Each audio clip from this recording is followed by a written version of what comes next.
मैं हेमंत सर आपका फिर से स्वागत करता हूं हमारे YouTube channel Bhargavi coaching classes में। तो आज हम 10th का जो साइंस है उसको और आगे बढ़ाएंगे। तो हमने देखा था लास्ट टाइम न्यूमेरिकल्स, है ना। तो एक न्यूमेरिकल्स हमारा बचा हुआ है जो यूज योर ब्रेन पावर, जो आपके टेक्स्ट बुक पेज नंबर 6 में दिया हुआ है। Assuming the acceleration in above example 2 remains constant, then how long will Mahendra take to move 1 centimeter towards Virat. So जब भी हम न्यूमेरिकल सॉल्व करेंगे हमको गिवन लिखना पड़ेगा, है ना। सो ये है हमारा गिवन। क्या है गिवन? हमको दिया हुआ है इनिशियल वेलोसिटी कितनी है 0, that means u equals to 0। फिर हमको दिया है एक्सेलरेशन, जो हमने प्रीवियस क्वेश्चन में निकाला था वो कितना है a equals to 5.34 into 10 to the power -9 metre पर सेकेंड स्क्वायर। हम इसको अप्रोक्सीमेटली 5 कंसिडर करेंगे तो हम इसको ऐसा भी लिख सकते हैं 5 इंटू 10 टू द पावर -9 भी कंसिडर कर सकते हैं, ये अप्रोक्सीमेट वैल्यू है। फिर हमको पता है डिस्टेंस दिया हुआ है और डिस्टेंस को हम s से रिप्रेजेंट करते हैं, और ये कितना दिया हुआ है 1 सेंटीमीटर। देखो यहाँ पर वैल्यू मीटर में दिया हुआ है और यहाँ पर सेंटीमीटर में, मीन्स हमको इस सेंटीमीटर को मीटर में कन्वर्ट करना पड़ेगा। फिर और कुछ यूज होगा, देखते हैं बाद में आगे। अब हम लिखेंगे टू फाइंड हमको निकालना है टाइम, है ना। हमको निकालना है टाइम और टाइम सेकंड में निकलेगा। अब हम ऐसा फॉर्मूला आइडेंटिफाई करेंगे जहां पर टी, एस, ए और यू के बीच में रिलेशन को शो करेगा, और ये है हमारा काइनेमेटिक्स का second equation of motion. So formula है s equals to u t plus half of A T square, है ना। अब हम करेंगे सॉल्व। अब देखो हमारे पास सारी की सारी वैल्यूज दी हुई है और हमको t निकालना है। सो बिल्कुल कैसा हो गया है, put the values and get the answer के समान। सो क्या हो जाएगा, s हमको दिया हुआ है कितना है 1 सेंटीमीटर। सो 1 सेंटीमीटर। अब देखो सेंटीमीटर को मीटर में कन्वर्ट करना है तो हम क्या करेंगे, इसको 10 टू द पावर -2 से मल्टीप्लाई करेंगे। सो 10 टू द पावर -2 से मल्टीप्लाई कर दिया, मीन अब ये हो गया मीटर में। इक्वल्स टू u तो हमको पता है 0 दिया हुआ है। t हमको निकालना है तो इसको एज इट इज लिख दो, प्लस अब बच गया इस side half of A T square. a हमको दिया हुआ है, a कितना है 5 into 10 to the power -9 metre पर second square into T square हमको निकालना है। सो क्या हो जाएगा 1 into 10 to the power -2 metre equals to, देखो t इंटू 0 हो जाएगा, है ना। तो क्या बच गया हमारे पास 1/2 into 5 into 10 to the power -9 metre पर second square into T square. अब हमको टी स्क्वायर निकालना है तो ये सारे के सारे वैल्यूज को हम ट्रांसफर कर देंगे। सो जो मल्टीप्लाई में है वो डिवाइड में आ जाएगा और जो डिवाइड में है वो मल्टीप्लाई में। सो क्या हो जाएगा टी स्क्वायर इक्वल्स टू, देखो इस साइड में क्या बचा हुआ है हमारे पास 1 into 10 to the power -2 metre. 2 divide में है तो ये आ जाएगा मल्टीप्लाई में, तो हमने 2 लिख दिया, और जो वैल्यूज मल्टीप्लाई में है टी स्क्वायर के वो डिवाइड में आ जाएगी। सो यहाँ पर क्या हो जाएगा 5 into 10 to the power -9 metre पर सेकेंड स्क्वायर। ओके, सो आगे सॉल्व करेंगे। सो 2 और 5 को एक दूसरे के साथ में लिख लेते हैं। सो क्या हो जाएगा t square equals to 2 into क्या बचा इस साइड में 10 to the power -2 metre divide by 5, इसके नीचे लिख देंगे, ये हो जाएगा 5 इंटू क्या बच गया यहाँ पर 10 टू द पावर -9 मीटर पर सेकेंड स्क्वायर। देखो मीटर से ये metre cancel. So t square equals to क्या बच गया 2/5 into c 10 to the power -2, ये है 10 टू द पावर -2। अब 10 टू द पावर -9 को डिवाइड में से जब हम मल्टीप्लाई में लेकर जाएंगे तो इसका पावर का जो साइन है वो चेंज हो जाता है, तो ये हो जाएगा इंटू 10 टू द पावर 9। और ये सेकेंड स्क्वायर ऊपर चले जाएगा, तो ये हो जाएगा सेकेंड स्क्वायर।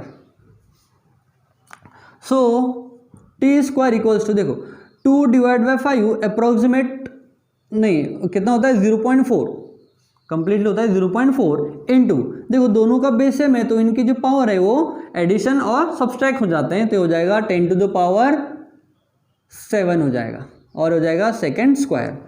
अब हम क्या करेंगे, इसको 4 में कन्वर्ट कर लेंगे, तो हम इसको ऐसा भी लिख सकते हैं 10 t square equals to 4 into, अब 4 है मीन्स हमने यहाँ का एक 10 यहाँ पर हमने यूज कर लिया है, तो यहाँ पर बच जाएगा 10 to the power 6 second square. अब देखो हमको टी स्क्वायर की वैल्यू निकल गई है, बट हमें तो टी की वैल्यू चाहिए, तो स्क्वायर हटाने के लिए हम दोनों साइड में रूट लेंगे, तो इस साइड का रूट तो स्क्वायर से कैंसिल हो जाएगा बट इस साइड में रहेगा, तो ये हो जाएगा t equals to root of 4 into 10 to the power 6 second square. अब देखो, अब हम इसको कंप्लीट स्क्वायर के फॉर्म में रिप्रेजेंट कर देंगे, सो ये हो जाएगा t equals to root 4 means 2 का स्क्वायर होता है, सो हो जाएगा 2 का स्क्वायर इंटू, देखो 10 टू द पावर 6 को हम स्क्वायर के फॉर्म में ऐसे कन्वर्ट करेंगे 10 टू द पावर 3 और इसका होल स्क्वायर, मीन्स ये स्क्वायर और ये भी स्क्वायर हो गया, और सेकेंड का स्क्वायर तो है ही ऑलरेडी, है ना, तो ये सारे के सारे स्क्वायर इस रूट को कट करके बाहर आ जाएंगे, सो क्या बच जाएगा t equals to 2 into 10 to the power 3 second. So Mahendra और विराट के बीच में जो फोर्स ऑफ अट्रैक्शन है, जिसके थ्रू महेंद्र विराट के साइड में 1 सेंटीमीटर डिस्टेंस को ट्रेवल करने के लिए उसको टाइम कितना लगेगा 2 into 10 to the power 3 second, इतने सेकेंड में महेंद्र विराट के साइड में 1 सेंटीमीटर डिस्टेंस ट्रेवल करेगा। अब हम स्टार्ट करेंगे अर्थ ग्रेविटेशनल फोर्स, यानी ही अर्थ का ग्रेविटेशन फोर्स कैसे वर्क करता है।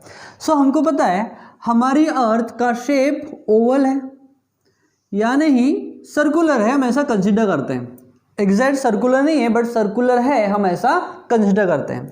तो अर्थ का सेंटर भी है और सेंटर से उसके सरफेस तक के डिस्टेंस को हम बोलते हैं r, r means nothing but radius of अर्थ।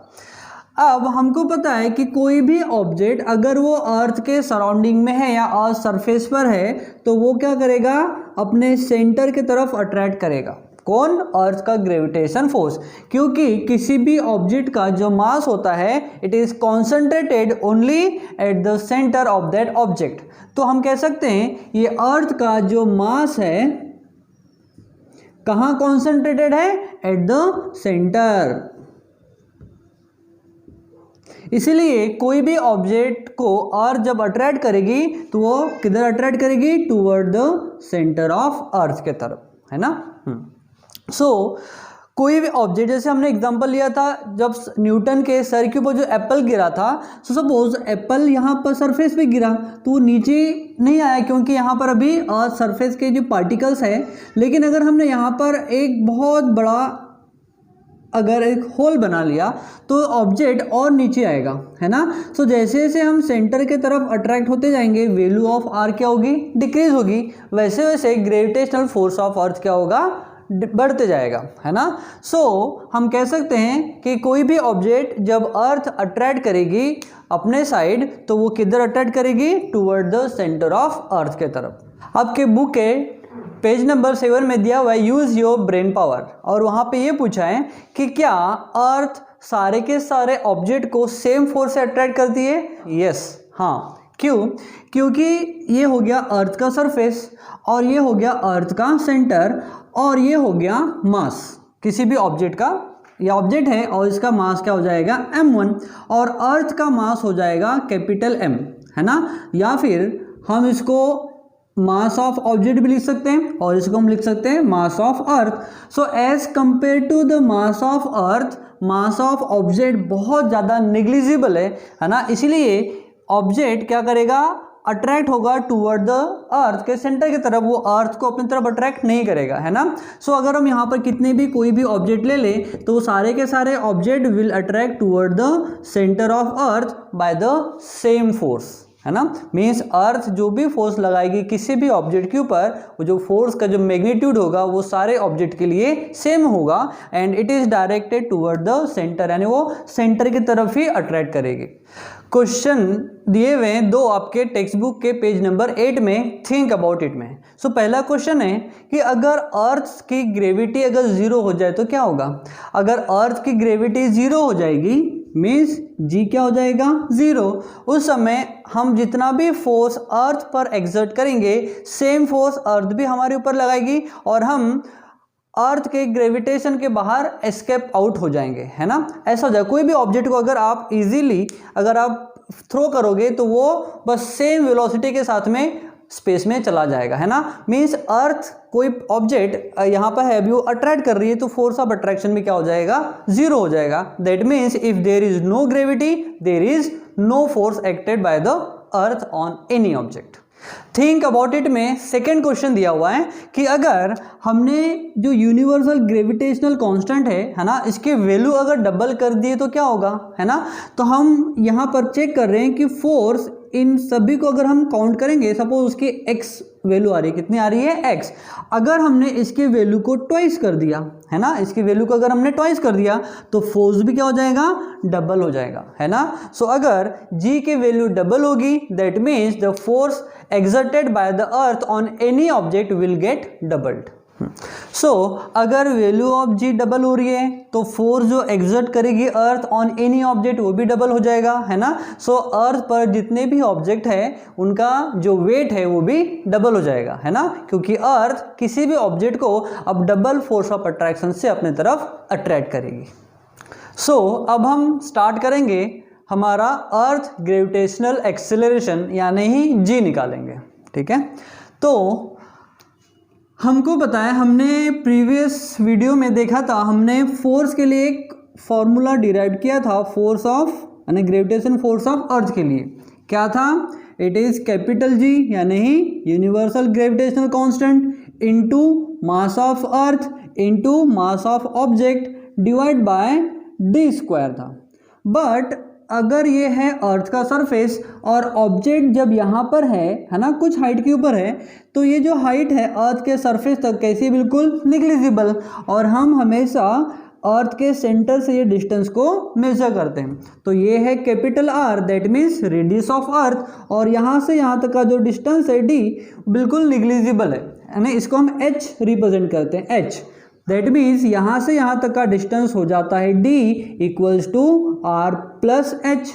अब r प्लस एच में जो हाइट है वो कैसी, बिल्कुल निग्लिजिबल है। दैट मीन्स अगर हम d को r कंसिडर करेंगे तो भी चलेगा, तो हम यहाँ पर लिख लेते हैं r capital R, that means radius of earth का स्क्वायर। फिर इसको हम दे देते हैं इक्वेशन नंबर 1।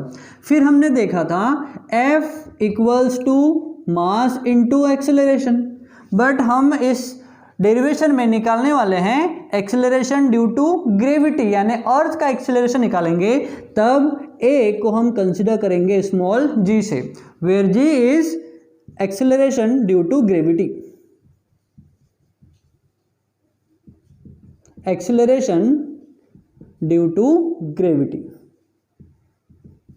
इसको हम ले लेते हैं, या तो हम इसको ऐसा ले सकते हैं F equals to M into G, है ना। सो ये हो जाएगा हमारा equation number 2। So equation number 1 और 2 को अगर हम इक्वेट करेंगे तो हम देख रहे हैं कि यहाँ पर F इक्वल्स टू ये वाला वैल्यू है और यहाँ पर F इक्वल्स टू mg है। सो हम दोनों को इक्वेट करके हम ये लिख सकते हैं mg equals to this magnitude, तो हम लिख सकते हैं mg, या फिर लिखेंगे बाय इक्वेशन 1 एंड इक्वेशन 2, क्या लिख सकते हैं, mg equals to capital G into mass of earth into mass of object divide by radius of earth का स्क्वायर। अब देखो यहाँ पर ये मास ऑफ ऑब्जेक्ट और ये मास ऑफ ऑब्जेक्ट कैंसिल हो जाएगा, अब क्या बच जाएगा, ये हो जाएगा G equals to capital G into mass of earth divide by r square. तो ये एक्सेलरेशन ड्यू टू ग्रेविटी का फॉर्मूला हो गया, है ना। अब हम G के वैल्यू निकाल सकते हैं।